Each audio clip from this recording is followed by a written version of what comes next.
సుప్రీంకోర్టులో తెలంగాణ ప్రభుత్వానికి ఎదురుదెబ్బ తగిలింది. రిజర్వేషన్లు 50% మించకుండా ఎన్నికలకు వెళ్లాలని స్పష్టం చేసింది సుప్రీంకోర్టు. జీవో నంబర్ 9 పై హైకోర్టు స్టే విధించడాన్ని సుప్రీంకోర్టులో సవాల్ చేస్తూ తెలంగాణ ప్రభుత్వం వేసిన స్పెషల్ లీవ్ పిటిషన్ను కొట్టేసింది. ఇదే విషయానికి సంబంధించి మరింత సమాచారం ఢిల్లీ నుంచి మా ప్రతినిధి రాజు లైవ్లో అందిస్తారు. రాజు, తెలంగాణ ప్రజలంతా కూడా అత్యంత ఉత్కంఠగా ఎదురు చూసినటువంటి కేసు ఇది సంతోష్. తెలంగాణ ప్రభుత్వం సుప్రీంకోర్టులో వేసినటువంటి స్పెషల్ లీవ్ పిటిషన్ను సుప్రీంకోర్టు ధర్మాసనం జస్టిస్ విక్రమ్నాథ్, జస్టిస్ సందీప్ మెహతాలతో కూడినటువంటి ధర్మాసనం కొట్టివేసింది. ప్రధానంగా సుప్రీంకోర్టులో తెలంగాణ ప్రభుత్వం ఒకటే అంశాన్ని కీలకంగా ఇక్కడ సవాలు చేసింది. అంటే ప్రభుత్వం ఇచ్చినటువంటి జీవో నెంబర్ 9ని హైకోర్టు ఎలా స్టే విధిస్తుంది, దానికి సంబంధించి అప్పటికే పెద్ద ఎత్తున రాష్ట్రంలో అంటే ఏ విధంగానైతే సామాజిక సర్వే సిపెక్ పేరుతో నిర్వహించడం, సామాజిక ఆర్థిక విద్యా ఉపాధికి సంబంధించినటువంటి అన్ని అంశాలను సేకరించడమే కాకుండా ప్రత్యేకంగా కమిషన్ ఇచ్చినటువంటి ఎంపారికల్ డాటా, ఆ తర్వాత ఎక్స్పర్ట్స్ కమిటీ ఇచ్చినటువంటి విధి విధానాలు, వీటన్నిటిని ఆధారంగా చేసుకునే రిజర్వేషన్లను నిర్ణయించాం. గతంలో కూడా ఏ విధంగానైతే బీసీ రిజర్వేషన్లకు సంబంధించినటువంటి అంశంలో ప్రత్యేకంగా అంటే ఏదైతే దేశవ్యాప్తంగా ఉన్నటువంటి పలు అంశాలు కూడా ఇక్కడ సుప్రీంకోర్టులో వాదనల సందర్భంగా చర్చకు వచ్చినటువంటి పరిస్థితి కనిపించింది. ముఖ్యంగా తెలంగాణ ప్రభుత్వం నుంచి సీనియర్ కౌన్సిల్ అభిషేక్ సింఘ్వి తన వాదనలు వినిపించారు. రాష్ట్రంలో పూర్తిగా శాస్త్రీయంగా సమగ్ర సర్వేను నిర్వహించిన తర్వాతనే ఒకవైపు అంటే అసెంబ్లీలో అన్ని పార్టీలు కూడా పూర్తి స్థాయిలో మద్దతు తెలిపాయి. అయినప్పటికీ కూడా గవర్నర్తో పాటు రాష్ట్రపతి ఈ తీర్మానాలను అంటే బిల్స్ పైన ఆమోదం తెలపకపోవడం వల్లనే వాటి ఆధారంగా రాష్ట్ర ప్రభుత్వం మొదట ఆర్డినెన్స్ ఇచ్చింది. ఆర్డినెన్స్ విషయంలో కూడా గవర్నర్ ఎటువంటి నిర్ణయం తీసుకోలేదు. ఫైనల్గా స్థానిక సంస్థల్లో బీసీలకు 42% రిజర్వేషన్లు అమలు చేయాలన్నటువంటి నిర్ణయం తీసుకున్నామన్న విషయాన్ని స్పష్టం చేశారు.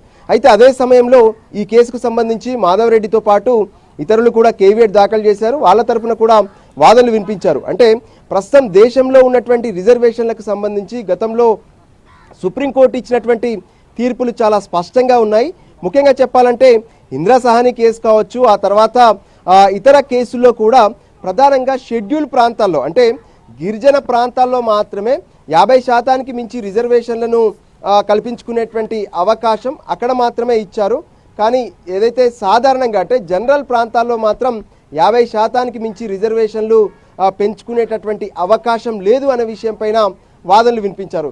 కానీ అభిషేక్ సింఘ్వి మాత్రం పదే పదే ఈ అంశాలను స్పష్టం చేశారు. అంటే రాష్ట్రం స్థానికంగా ఉన్నటువంటి విచక్షణ అధికారాలతో మాత్రమే ఈ స్థానిక సంస్థల్లో 42% రిజర్వేషన్లను తీసుకువచ్చింది. దానికి సంబంధించి అసెంబ్లీలో బిల్స్ కూడా చేశారు. ఆ బిల్స్ను అసెంబ్లీలో ఉన్నటువంటి పూర్తి స్థాయిలో అంటే మొత్తం ఎమ్మెల్యేలు అందరూ కూడా మద్దతు ఇచ్చారు. అయినప్పటికీ కూడా గవర్నర్, రాష్ట్రపతి ఈ బిల్స్ను ఆమోదించకపోవడం వల్లనే జీవో నెంబర్ 9 తీసుకొచ్చాము. జీవో నెంబర్ 9ని స్టే విధించడం అనేది సహేతుకం లేదు అనే విషయాన్ని కూడా ఇక్కడ తన వాదనలో వినిపించారు. కానీ సుప్రీంకోర్టు ధర్మాసనం మాత్రం గతంలో ఉన్నటువంటి జడ్జిమెంట్స్ వాటన్నిటిని కూడా రిఫరెన్స్ చూసుకున్నప్పుడు ఖచ్చితంగా 50% మించి రిజర్వేషన్లు అమలు చేయడానికి వీల్లేదు అనేది స్పష్టంగా తెలుస్తుంది. వాటిని మించి అమలు చేయడానికి గిరిజన ప్రాంతాల్లో మాత్రమే మినహాయింపు ఉంది, అంటే షెడ్యూల్ ఏరియాల్లో మాత్రమే మినహాయింపు ఉంది. కాబట్టి ఈ కేసును అంటే ఏదైతే రాష్ట్ర ప్రభుత్వం వేసినటువంటి స్పెషల్ లీవ్ పిటిషన్ను డిస్మిస్ చేస్తున్నామనే విషయాన్ని స్పష్టం చేశారు.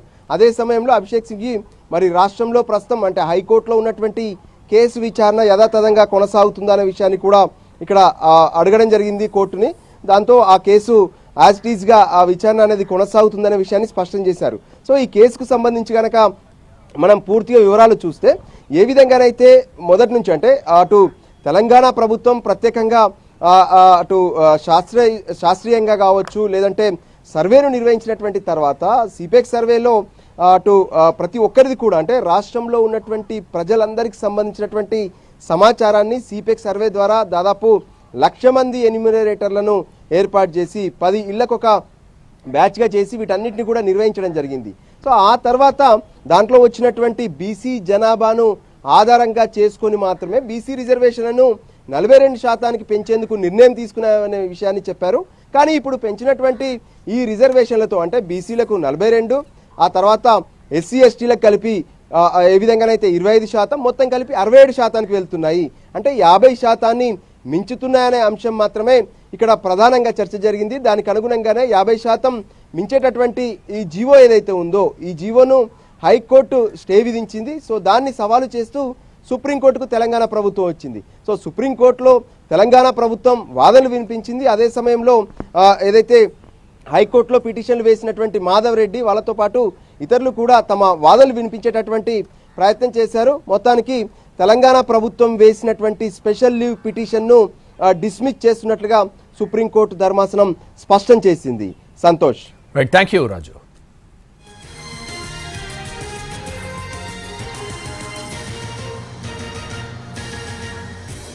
సుప్రీంకోర్టులో తెలంగాణ ప్రభుత్వానికి ఎదురు దెబ్బ తగిలింది. రిజర్వేషన్లు 50% మించకుండా ఎన్నికలకు వెళ్లాలని స్పష్టం చేసింది సుప్రీంకోర్టు.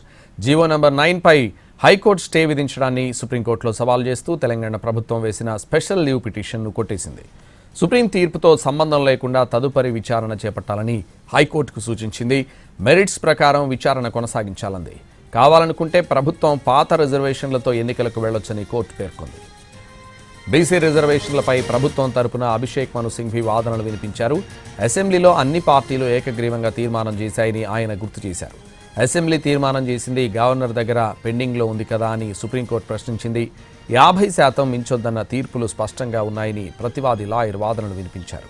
కృష్ణమూర్తి జడ్జిమెంట్ ఈ విషయాన్ని స్పష్టంగా చెప్పిందని ప్రతివాది లాయర్ గుర్తు చేశారు. అయితే ట్రిపుల్ టెస్ట్ను ఫాలో అయ్యామని అభిషేక్ మను సింఘ్వి ఆర్గ్యుమెంట్స్ వినిపించారు.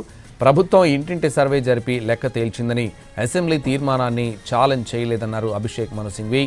బిల్ ద్వారా విడుదలైన జీవోను మాత్రమే సవాల్ చేశారన్నారు.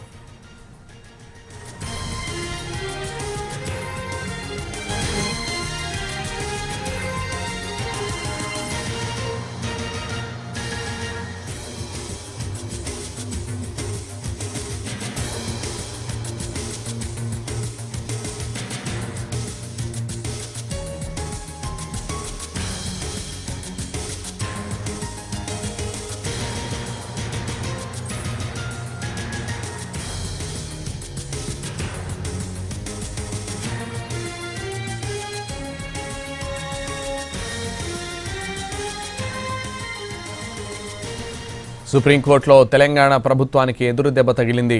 రిజర్వేషన్లు 50% మించకుండా ఎన్నికలకు వెళ్లాలని స్పష్టం చేసింది సుప్రీంకోర్టు.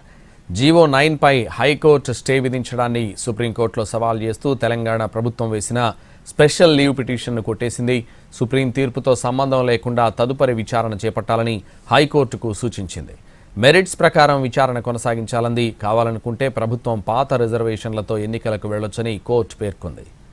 బీసీ రిజర్వేషన్లపై ప్రభుత్వం తరపున అభిషేక్ మను సింఘ్వి వాదనలు వినిపించారు. అసెంబ్లీలో అన్ని పార్టీలు ఏకగ్రీవంగా తీర్మానం చేశాయని ఆయన గుర్తు చేశారు. అసెంబ్లీ తీర్మానం చేసింది గవర్నర్ దగ్గర పెండింగ్లో ఉంది కదా అని సుప్రీంకోర్టు ప్రశ్నించింది. 50% మించొద్దన్న తీర్పులు స్పష్టంగా ఉన్నాయని ప్రతివాది లాయర్ వాదనలు వినిపించారు. కృష్ణమూర్తి జడ్జిమెంట్ ఈ విషయాన్ని స్పష్టంగా చెప్పిందని ప్రతివాది లాయర్ గుర్తు చేశారు. అయితే ట్రిపుల్ టెస్ట్ను ఫాలో అయ్యామని అభిషేక్ మను సింఘ్వి ఆర్గ్యుమెంట్స్ వినిపించారు. ప్రభుత్వం ఇంటింటి సర్వే జరిపి లెక్క తేల్చిందని, అసెంబ్లీ తీర్మానాన్ని ఛాలెంజ్ చేయలేదన్నారు అభిషేక్ మను సింఘ్వి. బిల్ ద్వారా విడుదలైన జీవోను మాత్రమే సవాల్ చేశారన్నారు.